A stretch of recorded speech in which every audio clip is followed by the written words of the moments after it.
hey, you know what? Stocks are looking good. Everything's working my way. Let me check the balance. And you see, oh, daggum, look at that. I got an extra zero in my account that I wasn't used to. This is awesome. And then you come back later and the trend has reversed and it's going down. It's going down fast. And you're thinking, oh, geez, if I had only sold that into strength, my equity curve would continue to build up. This is the How to Trade Stocks and Options podcast, brought to you by 10MinuteStockTrader.com, where we cover finance, stocks, options, entrepreneurship, education, and money. And here's your host, voted one of the top 100 people in finance, Christopher Ewell.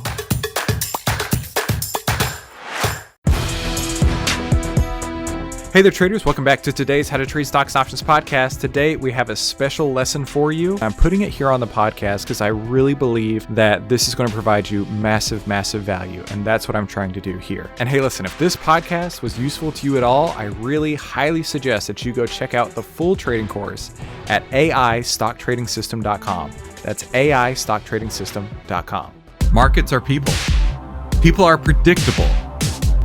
Outlier can show you how to track market fear and greed with artificial intelligence on over 1,300 of the largest market cap names.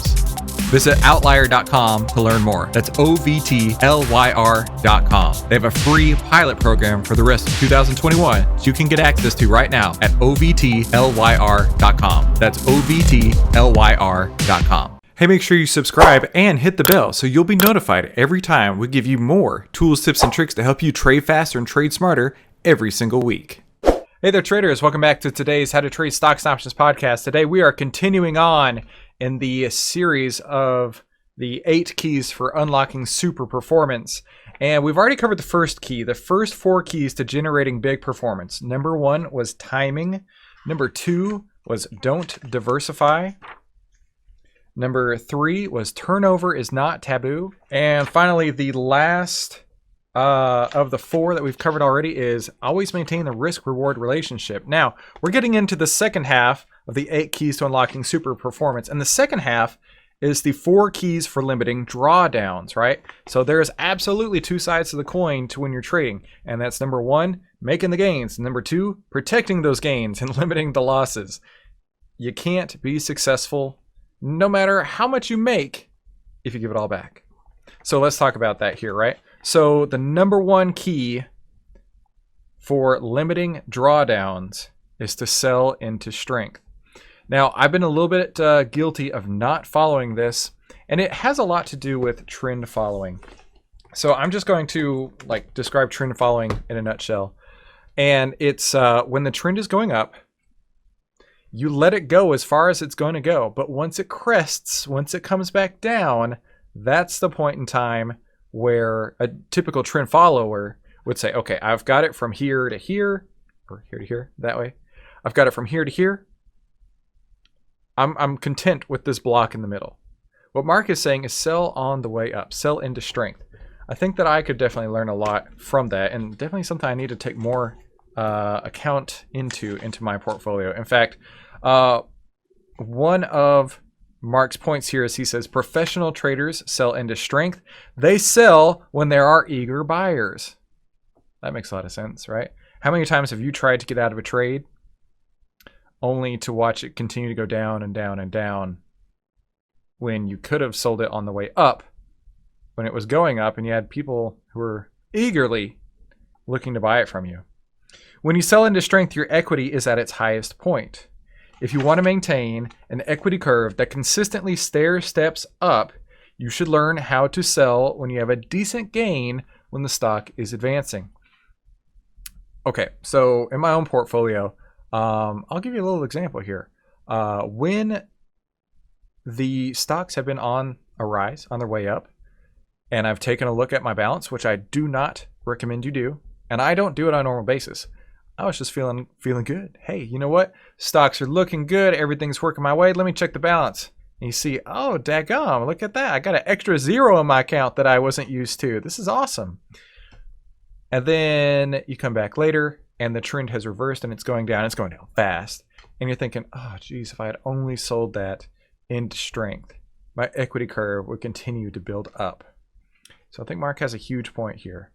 You know, there's something that he mentions next in the book, the time value and the power of compounding. two 40% returns is a 96% return. That's huge. And you're only getting that on 2. But finding those two 40% returns is hard. What about 4 20% returns equals a 107% return? So rather than trying to find two 40% returns, you found 4 20% returns. Definitely more doable, but still, finding a 20% winner can be pretty tough. Now here's Mark's real point. 12 10% returns equals a 214% return. So rather than trying to find 2 huge winners, rather than trying to find 4 pretty good winners at 20%, he's saying find 12 10% winners. And that right there will give you a 214% return. He's basically saying that you don't need humongous returns everywhere all over the place. The point is finding these really solid returns and then compounding those over and over. So Mark concludes this point by saying, ask yourself, how much easier would it be to find a dozen stocks that go up 10% versus finding 3 or 4 that produce a 40% return, or one that doubles or triples? This is opportunity cost at work. So at the end of the day, what Mark is trying to tell you is, hey, in order to limit drawdowns, you've got to find the small winners instead of just trying to hit for a home run every time. Try and get those 10% returns, maybe even 1 per month across the year. That right there will do huge value for your portfolio when you compound that. So hey, I hope you found this useful. Make sure to smash that like button if you did, and share it with somebody who could use it, and subscribe. That way you never miss any of the tools, tips, and tricks that we upload every single week to help you trade faster and trade smarter. And I'll see you on the next episode. Okay, so what'd you think? That was pretty incredible, right? Now, if you liked that, that's only a taste, only a sample of what you're going to find in the full AI stock trading system. And I really highly encourage you to go and check this out. Obviously, you are interested in learning on how to trade, and that's why you're listening to this podcast. Now, I'm going to take and download my entire trading system that I use day in and day out onto you. And the only way I'm going to be able to do that is over at the AIStockTradingSystem.com.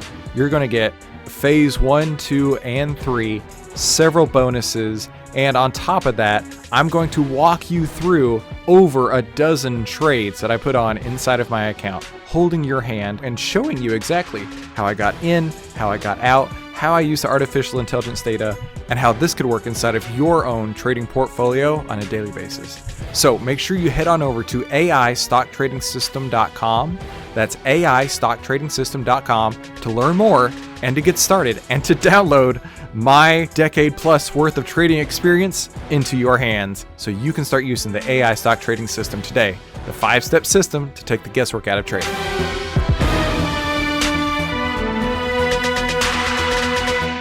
Hey, if you like this video, let me know by leaving me a like below, and then subscribe and share it with somebody you think could use it as well. Be sure to comment below with your biggest takeaway from this episode and any suggestions you have for future episodes. And finally, make sure you watch these other videos to help you trade faster and trade smarter, and I'll see you on the next episode.